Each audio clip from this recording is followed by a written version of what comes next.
Kalau Anda mengatakan dia bukan manusia, faktanya dia manusia. Dan Allah bukan anak manusia. Yesus anak manusia. Anda mau lari kemanapun sampai ke ujung bumi, Anda tidak bisa menghilangkan identitas Yesus sebagai manusia. Berarti dia bukan Tuhan. Gitu. Dia bukan Tuhan. Nah, kemudian sebagai manusia, sebagai anak manusia, dia berdusta. Tadi dalilnya saya katakan kepada saudara. Bagaimana kemudian dia mengatakan, jangan kau menyangka aku datang membawa damai, melainkan pedang. Aku akan memisahkan orang dari ayahnya, anak perempuan dari ibunya, menantu dari mertuanya. Dan musuh orang ialah orang-orang seisi rumahnya. Ini berdusta ini. Kenapa? Karena Yesus tidak pernah melakukan itu. Berarti ini adalah fakta bahwa Yesus itu tidak pantas menjadi Tuhan. Pertama, dia manusia. Kedua, dia anak manusia. Ketiga, dia berdusta. Oke? Kecuali Anda ingin membuktikan bahwa Yesus pernah melakukan ini. Jangan kau menyangka aku datang untuk membawa damai. Aku datang untuk memisahkan orang-orang seisi rumahnya. Apakah itu betul? Tidak. Berarti kubur Yesus sebagai Tuhan itu hanya hayalan. Tidak ada fakta. Nah, terkait ketika Anda mengatakan Tuhan itu kemudian harus wujud. Justru kalau wujud itu bukan Tuhan dalam arti kata nampak di mata Anda, kelihatan dipelototin oleh mata, itu bukti bahwa dia bukan Tuhan. Karena Tuhan yang benar itu tidak nampak oleh mata. Ya, dia Tuhan yang benar itu menyatakan dirinya melalui ciptaannya. Yesaya 11 nomor 9. Bahkan dikatakan bumi penuh dengan pengetahuan akan wujud Tuhan. Habakuk 2 nomor 14. Jadi kalau ada Tuhan dalam rupa manusia, percaya sama saya. Itu bukan Tuhan, itu makhluk yang kemudian dipaksakan menjadi Tuhan. Demikian. Iya, thank you Gurunda. Sekarang aku akan perjelas ya perkataan Herdi. Tuh, Daniel dengerin. Kata Herdi juga juru selamat itu banyak dalam Biblon. Itulah kenapa Yahweh itu pendusta. Dia bilang tidak ada juru selamat selain aku. Ternyata Ehud juru selamat. Udah ada 2 di sini juru selamat. Jadi kalian itu menyembah juru selamat ada banyak.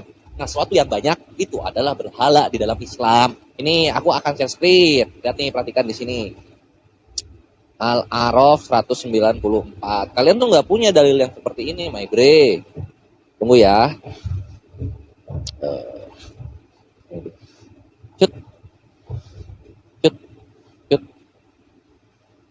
Nah, di sini bisa dilihat.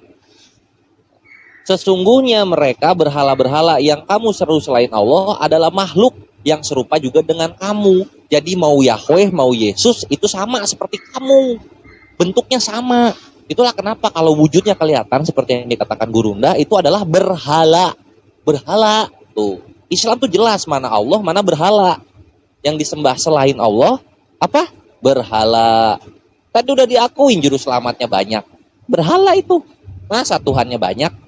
Nah, di sini juga nanti di Al-Ankabut perhatikan, ini lebih ngejelep lagi di sini Al-Ankabut 25. Nih, apa sih yang dilakuin berhala ketika mereka disembah? Nah, ini mereka akan menciptakan sebuah halusinasi, yaitu ini.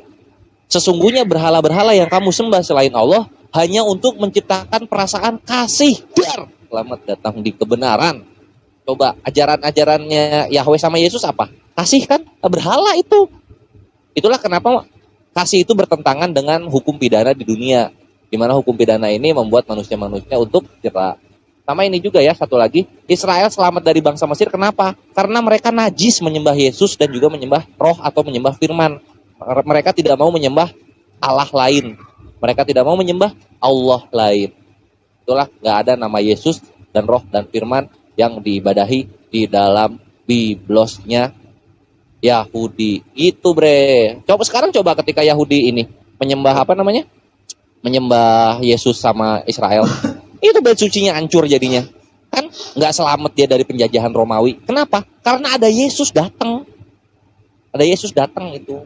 Jadinya hancur-hancuran. Waktunya berapa lagi? Sebentar. Waktunya habis, Bang. Aduh. Oke.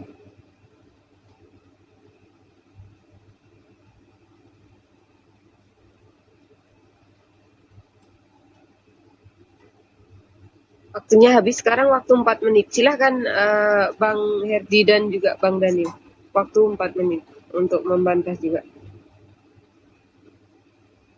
Oke, jadi Bang Herdi mau duluan atau saya? Silakan bro, silakan. Ya, jadi jelas bahwa di sini ketidakpemahaman terhadap konteks yang disajikan oleh Alkitab, bahwa di bilangan 23 tadi itu dia menekankan kepada Tuhan itu tidak berdusta seperti manusia, seperti anak manusia dia berbohong. Karena begini ya, Tuhan itu telah berjanji memberkati Israel. Nah, di situ Balak ya meminta kepada Bileam untuk mengutuki. Bileam bilang, apapun yang akan kukatakan itu nanti itulah yang aku dengar dari Tuhan. Jadi Tuhan ketika sudah berjanji memberkati, dia tidak akan mengingkari. Nah, persoalannya Tuhan di tempat lain itu tidak konsisten, ya, mau menjaga hambanya pun gagal gitu. Nanti Bang Herdi bisa comparekan dengan data di sebelah. Jadi itu terbukti ketika Tuhan mengangkat juru selamat bagi Israel pada masa itu dalam hal apa? Bukan dalam hal menyelamatkan Israel dari dosa gitu. Itu tidak ada. Bahkan dipertegas oleh Yesaya bahwa dalam segala kesesakan mereka bukan duta atau utusan, melainkan ia sendirilah yang menyelamatkan mereka. Jadi apa yang saudara-saudara katakan sebagai juru selamat, ya, Musa itu diangkat, tetapi yang menuntun Musa itu ada tangan yang kuat, yaitu Tuhan. Tentu Tuhan akan menyatakan dirinya ya secara tegas. Itu tadi Bang Herdi sudah katakan bahwa Tuhan itu dia akan menyatakan diri, dan itu terbukti ketika dia datang dalam rupa anak manusia gitu. Nah, jadi saya mau compare dengan perjanjian lama ketika Tuhan ngomong sama Abraham, akulah Tuhan yang mengeluarkan engkau dari Ur Kasdim gitu kan. Begitu Tuhan yang sama juga yang mengeluarkan Israel dari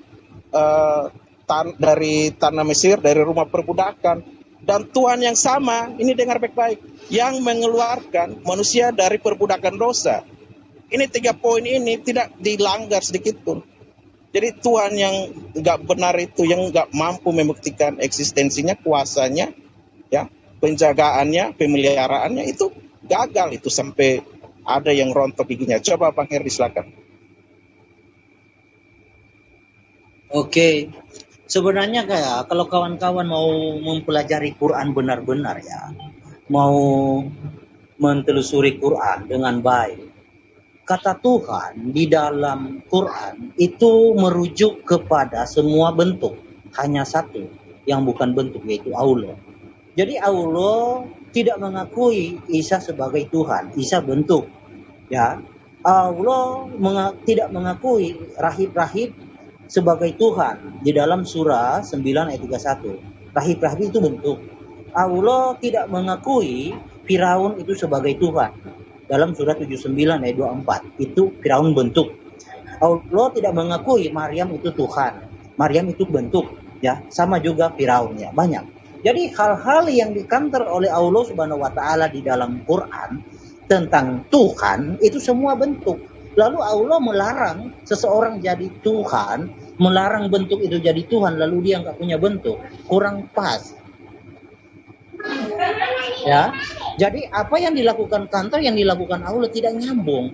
Nanti Firaunnya bertanya, Allah, kamu mau membantah saya nggak boleh jadi Tuhan, lalu kamu nggak punya wujud, nggak punya bentuk, pantas nggak jadi Tuhan? Kayak gitu kan? Nah, karena memang kata Tuhan itu akarnya jadi dari Tuhan. Sama seperti Robi. Robi itu adalah suatu bentuk, ya. Robi di dalam Quran kan itu dinarasikan kepada tuannya Yusuf.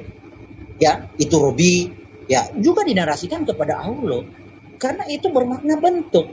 Jadi harus pahami ketika Tuhan semesta alam menciptakan langit dan bumi, waktu habis ya, waktu. Oke, lanjut. Ya, waktu habis. Oke, Bang Herdi dan Bang Daniel punya waktu 2 menit untuk memberikan pertanyaan kepada saudara Muslim kita, yaitu Bang Zima dan Bang Kores. Maksimal 2 pertanyaan, jadi nggak boleh lebih dari 2 pertanyaan ya. Oke, silakan. Silakan Bang Herdi. Ya, oke. Gini ya, saya harap kawan Suma dan Kores ini kita membahas siapa yang layak, Yesus atau Allah jadi Tuhan, yang disebut Tuhan, ya. Yesus di dalam pemahaman arti kata dan makna, ya, kata Yesus memenuhi itu. dia adalah bentuk. Karena kata Tuhan itu bermakna bentuk kepenguasaan, kepemilikan, adalah sosok bentuk. Itu makna, ya. Artinya adalah penguasa. Nah, Allah harus dijelaskan apakah dalam pandangan Anda Tuhan itu seperti apa, ya. Nanti kita coba komparasi ke dalam Alkitab. Pertanyaan saya, ya, jika Allah itu Tuhan, seperti apa bentuknya? Jika Allah bukan Tuhan, mengapa dia mengatakan Tuhan? Jika Allah bukan wujud, tidak punya wujud, mengapa dia menyebut dirinya Tuhan? Sedangkan kata Tuhan ini bahasa manusia. Allah mengutip bahasa manusia, harus bisa mengkondisikan dirinya dengan bahasa yang dikutip, yang dia kutip, yaitu Tuhan. Ingat, bahasa Tuhan, kalimat Tuhan itu bahasa manusia. Ya, silakan Jordan. Dihabiskan aja Bang, nggak apa-apa. Gimana? Dilanjutkan aja. Oke.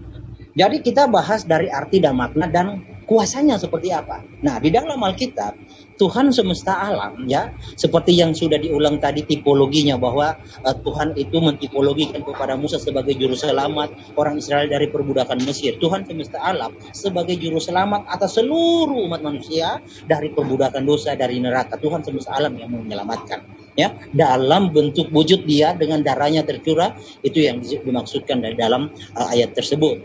Lalu kita ke Israel, ya. Tuhan semesta alam, ya, Hashem mengatakan dia adalah Mosiah dan dia adalah Elek, penebus dan juru selamat, ya. Apakah Allah bisa menebus? Kalau memang Allah Tuhan, bisa tidak Allah menebus umat Islam? Waktu habis. Elek itu penebus, Mosiah juru selamat. Apakah bisa aku bertindak sebagai juru selamat dan penebus? Waktu habis. Oke. Dan waktu menjawab untuk Bang Kores dan Bang Zuma, waktu 6 menit. Silakan. Gas Gurunda, tafadhol. Bang Zuma. Gurunda mute. Maaf. Oke. Yang pertama, pertanyaan saudara itu pertanyaan yang sangat baik, ya. Anda kemudian menutup ketuhanan Yesus dengan mengais kitabnya Yahudi dan mendudukkan Tuhannya Yahudi untuk menutupi Yesus yang manusia itu. Al-Quran mengatakan begini, A'udzubillahi minasyaitonirrajim, Bismillahirrahmanirrahim. Huwallazi khalaqas samawati wal ard fi sittati ayyam. Dialah yang menciptakan langit dan bumi dalam 6 masa. Kemudian dia bertahta di atas tahtanya. Dia yang mengetahui apa yang masuk ke dalam bumi dan apa yang keluar dari dalamnya. Apa yang turun dari langit, apa yang naik ke sana. Dan dia bersama kamu di mana saja kamu berada. Dan Allah Maha melihat apa yang kalian kerjakan. Allah, la ilaha, tidak ada Tuhan, illa huwa, selain daripada dia. Nah, ketika Anda mencari wujud daripada wujud Tuhan, ini lucu jadinya. Seakan-akan Tuhan itu adalah makhluk.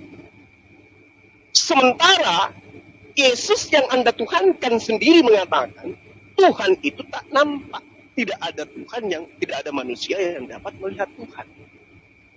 Al-Quran menerangkan, laisa kamislihi syai', tidak ada yang serupa dengan dia. Dia ada, tapi tidak ada yang bisa diserupakan dengan dirinya. Berarti tidak bisa dibentuk dalam pemahaman akal manusia, dalam hayalan manusia, dalam asumsi manusia, dalam mimpi manusia. Pencipta langit dan bumi itu tidak bisa dibentuk dalam rupa apapun. Ingat, nih saya ajarin. Yesaya 43 nomor 10. Tuhan itu tidak pernah dibentuk dulu, sekarang, maupun yang akan datang. Itu dalil, bukan asumsi. Tuhan tidak bisa dibentuk, tetapi Tuhan itu wujud. Apa bukti wujudnya Tuhan? Adanya alam semesta ini. Alam semesta ini tidak akan ada kalau tidak ada Tuhan yang menciptakan. Yesus tidak akan mungkin ada kalau tidak ada yang menciptakan. Nah, Yesus yang Anda tuhankan. Sementara kitabnya orang Yahudi, Anda harus pandai-pandai membacanya. Mazmur 100 nomor 2. Mazmur 19 nomor 2. Mazmur 50 nomor 6. Keluaran 9 nomor 16. Yesaya 11 nomor 9. Habakuk 2 nomor 14. Tuhan itu dinyatakan dalam wujud makhluknya. Tuhan itu dinyatakan, dikenal melalui penciptaan alam semesta. Ini kitab yang Anda katakan sebagai firman Tuhan. Kenapa Anda nggak percaya kepada kitab itu? Yesus Anda tuhankan. Pernyataannya Anda tidak percaya. Bapak yang mengutus aku rupanya tidak pernah kau lihat. Suaranya pun tidak bisa kau dengarkan. Keluaran 2:33 juga mengatakan seperti itu. Tidak ada manusia yang bisa hidup karena melihat. Tidak ada orang yang melihat Tuhan dapat hidup. Lalu kemudian setiap orang melihat Tuhan pasti mati. Lalu dari mana Anda bisa mengatakan bahwa wujud Tuhan itu seperti itu? Tidak ada, itu cuma karangan dan asumsi Anda saja. Tuhan itu tidak bisa dibentuk. Yesaya 43 nomor 10. Maksudnya manusia yang lemah ini tidak bisa mengetahui wujud Tuhan itu seperti apa. Kalau ditanya roh Tuhan Anda seperti apa wujudnya, Anda tidak akan bisa mampu menunjukkan itu. Kecuali asumsi dan paganisme. Silakan Adina. Lanjut, saya makan lagi. Siap Bu Gurunda, Tafatul silakan makan. Ini perhatikan di sini ya, aku akan membawakan kata Tuhan dan kata bentuk itu apa sih nggak nyambung?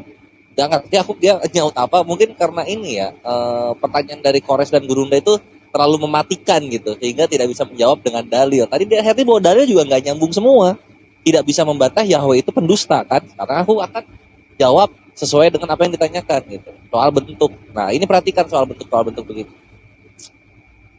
Ini perhatikan, ini Shemot Rabbah 29 ya, Shemot Rabbah 29. Kita pertama ke Al-Ikhlas dulu. Allah Azza wa Jalla berfirman dalam ayat keempat dari Al-Ikhlas, yaitu apa?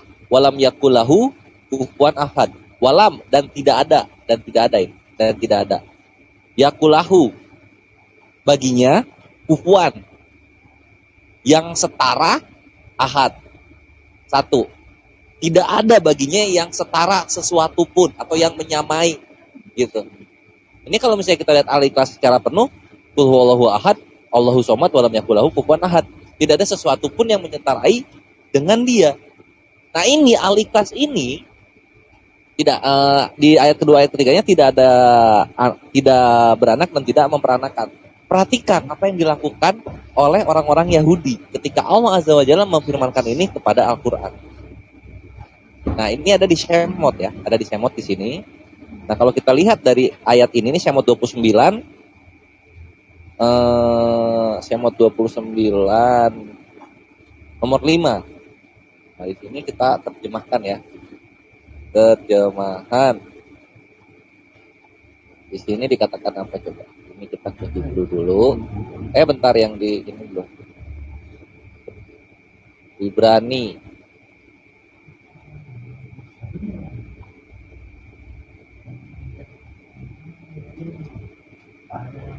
Ternyata dia berkata begini, saya yang pertama bahwa saya tidak memiliki ayah, dan saya yang terakhir bahwa saya tidak memiliki saudara, dan selain saya tidak ada Tuhan, dan bahwa saya tidak memiliki putra, selamat datang di kebenaran. Ini Shemot Rabbah, jangan lu kira Al-Ikhlas ngopi ini, karena Shemot Rabbah ini baru ada di tahun 1300-an Maibre. Bukan, kalau 13 itu berarti di tahun 1200-an Maibre. Yahudi aja malah ngikut ke Islam daripada ke Kristen yang mengakui ada anak-anak Allah. Tapi ujung-ujungnya Yahudi tidak mengakui karena Tuhannya berfirman dalam Shemot Rabbah bahwasanya dia tidak punya putra. Ini maksudnya bahwa tidak ada sesuatu yang menyamai dirinya. Jadi makanya dibilang juga bangsa Israel itu najis untuk menyembah firman dan roh. Karena setelah mereka mengenal Yesus sebagai Tuhan yang dipaksakan oleh para orang-orang Romawi ini, apa yang terjadi? Bait sucinya hancur, mereka eksodus, dan mereka menjadi kriminal. Coba bayangin, ketika mereka belum mengenal Yesus, mereka diselamatkan dari penjajahan bangsa Israel. Thank you. Oke, terima kasih. Waktu untuk membantah dari jawaban 4 menit untuk Bang Herdi dan Bang Dani, silahkan. Oke, gini ya, yang saya tanya, Allah Subhanahu Wa Taala memenuhi kriteria sebutan kata Tuhan yang sesuai dengan arti dan maknanya. Ingat ya, Elohim, Hashem, ingat ya, ingat pasang kuping baik-baik. Hashem tidak pernah menyatakan dirinya sebagai Adonai ketika dia menciptakan alam semesta. Narasinya adalah Elohim. Catat baik-baik, pasang kuping. Hashem tidak pernah menarasikan Adonai dalam menciptakan alam semesta. Dia tidak pernah menyebut dirinya Adonai ketika menciptakan alam semesta, tapi narasinya adalah Elohim. Kenapa? Karena Hashem tahu penempatan gelar-gelarnya. Ketika dia menyatakan Elohim, itu dia berbicara otoritas. Ketika dia menarasikan Adonai, dia adalah Adonai. Dia berinteraksi dengan ciptaannya. Harus paham. Jadi bukan sembarangan menyebut. Di sini kan kesannya kawan-kawan tidak mengerti. Ya memang karena Allah Subhanahu wa taala tidak memberikan pengetahuan yang cukup untuk menjelaskan hal demikian. Ingat ya, pasang kuping baik-baik. Hashem tidak pernah menarasikan dirinya Adonai ketika menciptakan alam semesta di dalam kitab Kejadian. Narasinya Elohim. Itu harus tahu. Kenapa Elohim? Kenapa dia tidak menarasikan Adonai? Karena Adonai bermakna bentuk, wujud. Dia berteofani, berinteraksi dengan Abraham, dengan Yakub. Itu harus paham dong. Contoh, sini. Mata di papan tulis. Oke.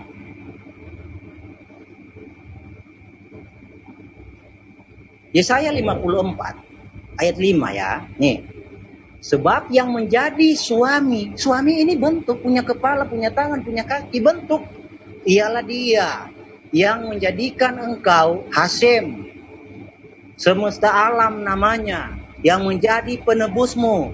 Lagian yang saya tanya itu, apakah Allah penebus? Kalau Allah Tuhan, ya, mampu dia menebus enggak? Kalau Allah Tuhan, mampu dia menyelamatkan umat Islam enggak? Karena saya mendapati di dalam literatur-literatur yang dimiliki Anda dalam hadis maupun tafsir, yang menjadi juru selamat Anda, yang menjadi penebus Anda bukan Allah Subhanahu wa taala, tetapi ahlul nilal. Ya. Tuh. Jadi pahami ya, Hashem adalah suami. Ialah dia yang menjadikan engkau Hashem semesta alam. Harus paham pertanyaannya dong.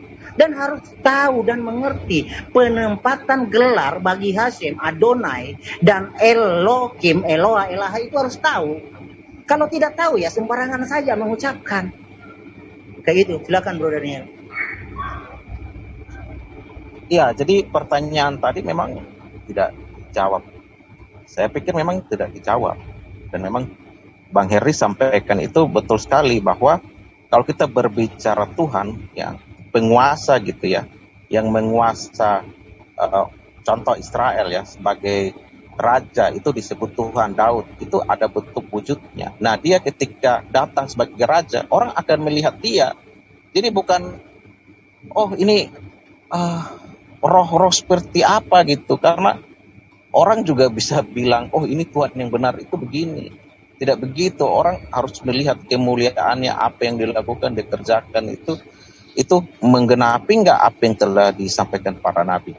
Lagi pula saya mau bertanya juga, nanti silakan dijawab aja, kan teman-teman bilang tidak sama dengan makhluk ya Allah itu, tapi dikatakan tangannya kanan semua, bahkan di akhirat nanti dapat melihat Allah. Nah, kalau dapat dilihat rupanya seperti apa kan, itu juga nanti kalau dapat dilihat artinya ada batasan-batasan kan, kiri kanannya ya kan, sebelah kiri seperti apa, sebelah kanan seperti apa, kan dapat dilihat.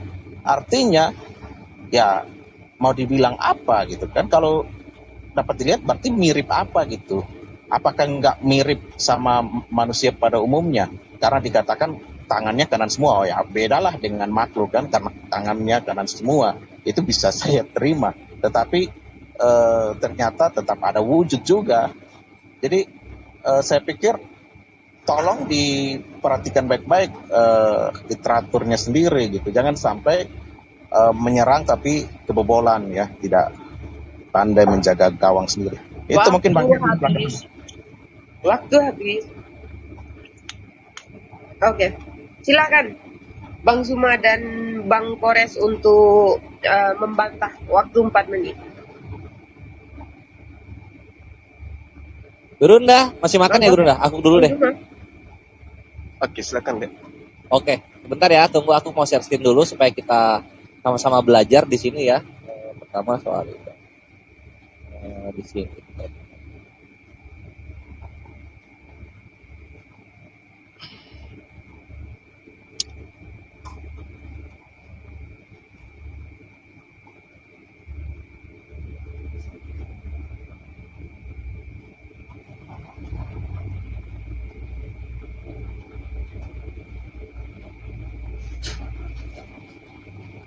Ini waktu siapa ini? Waktu Muslim masih cari screen, sabar Bang. Saya bantu share aja, kalau nggak ketemu sebut aja saya bantu. Tunggu. Ini sakti nih, Allah kami maha kuasa, perhatikan. Jadi untuk soal penebus gitu itu sebenarnya apa ya, ribet ya, terlalu drama gitu. Lihat ini Allah. Bentar, aku share di ya. Ini hadis Bukhari 6886, ini hadis favoritnya Kristus, perhatikan. Mereka kemudian masuk surga hingga penghuni surga berkata, mereka adalah utaqo ar-Rahman, orang-orang yang dibebaskan ar-Rahman. Allah memasukkan mereka bukan karena amal yang mereka lakukan dan bukan pula karena kebaikan yang mereka persembahkan. Dar, selamat datang di kebenaran. Jadi nggak perlu itu penebus. Allah kalau mau masukin orang ke surga tinggal masuk. Gak repot. Tuhan kalian itu repot. Itulah kenapa Tuhan kalian lah yang berhala.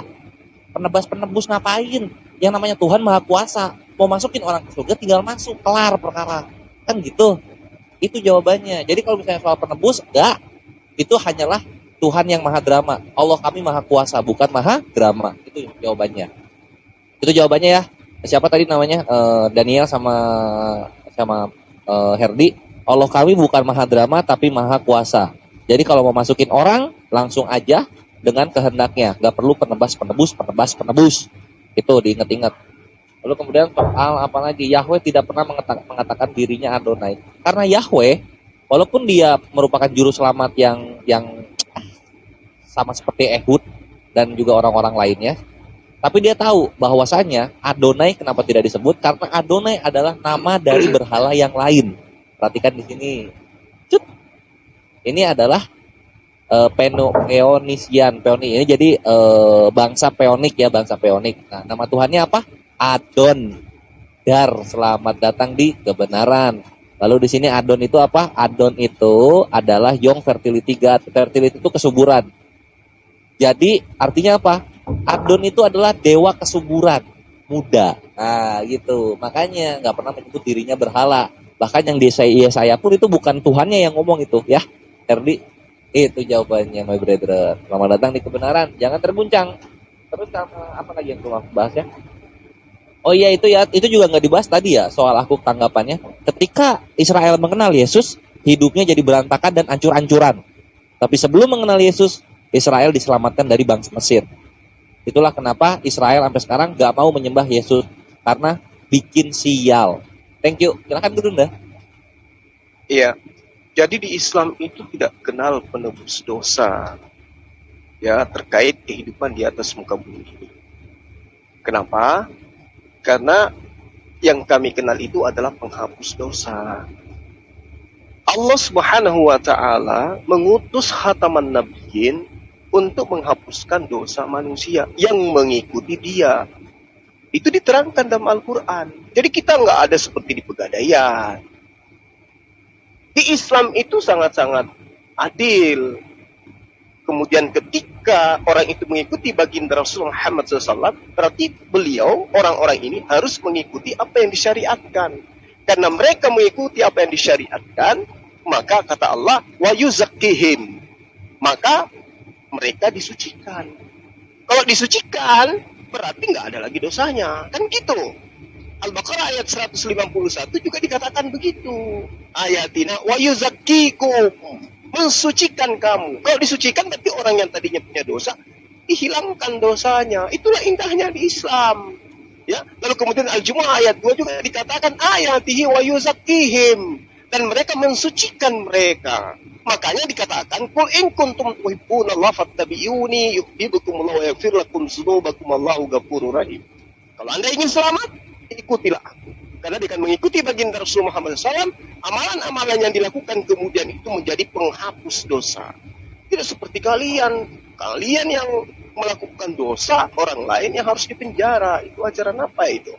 Silakan. Oke, terima kasih. Waktu habis dan sekarang adalah waktu untuk bertanya saudara Muslim ke saudara Kristen.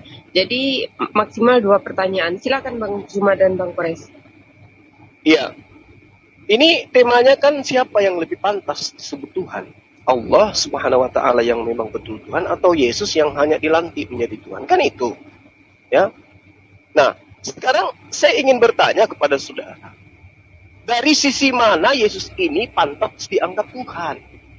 Dari segi wujudnya dia manusia, dari segi kuasanya dia juga manusia, dari segi mukjizatnya dia hanya nabi, dari kekuatan-kekuatannya dia hanya nabi.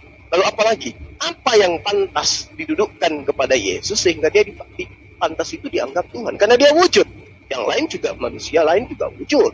Bahkan kambing juga wujud. Lalu apa yang pantas didudukkan kepada Yesus supaya akal kita ini dimatikan seperti akal kalian, supaya kami bisa memahami, oh ini toh sampai Yesus itu dianggap Tuhan. Kira-kira apa yang ada pada diri Yesus yang pantas dianggap sebagai Tuhan? Tunjukkan satu aja. Apakah karena dia itu makan ikan goreng? Atau karena dia mengatakan pada hari ini engkau akan bersama aku di Firdaus, tapi ternyata bohong? Silakan.